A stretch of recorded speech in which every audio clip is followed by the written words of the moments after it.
Let's learn about this C++ structure. In this section, you can learn what is a stream and what is input stream and output stream as well. And then after that, you can learn how to read the data from the standard input device. And then we will see how to write the data to the standard output device as well. Finally, you can learn what is namespace and main function. So, input-output device we will see. It transmits a sequence of bytes from source to destination.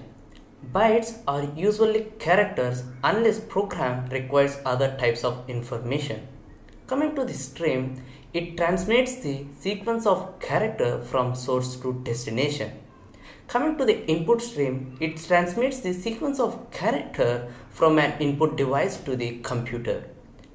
In output stream, it transmits the sequence of characters from the computer to the output device. This is the main difference between the input stream and output stream. While we are going to be using iostream header file, it mainly to extract the data from the keyboard and send that data to the output screen. In this IO stream, there is two types. One is S stream, another one is O stream. We can consider S stream as an input stream and O stream we can consider it as an output stream. Obviously, we have two variables that it would be Cin and Cout. Cin refers to the input stream and Cout refers to the O stream, that it would be output stream. For we are going to be using Cin for taking the input from the user or otherwise from the keyboard. For using Cout, we are going to be using to display the output. This is the syntax for reading the input, Cin and extraction operator and variable, and finally you need to be end the colon.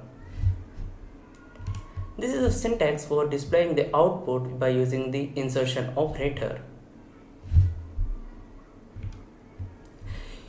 You are using in this programming using namespace standard. From the standard library, we can use names for objects and the variables. So that's why we are going to be using namespace standard library in this C++ programming. Another thing you always seeing in C++ programming, there is a int main. So this int main, we can call it as an functions. Any code inside these functions, it is going to be executing these statements. So this is all about the C++ structure that we are discussed now. Let's move to the next slide, that it is representing the omitting namespace. So without using namespace standard library, you can also run this program. How you can run this program means just you can mention the standard library and then colon and then cout hello world. Then it's going to be displaying the output as well. Inside the main function, you can use it standard library colon and then cout function, then it will display the output. Let's check it whether it's working in the C++ platform.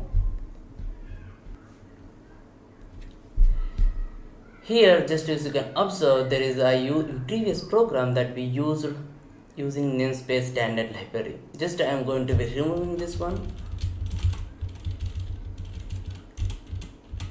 Just I am going to be adding this standard library over here.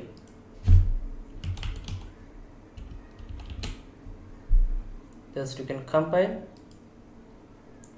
it will display the output. So by using this standard library inside the main function, we are going to be using over here.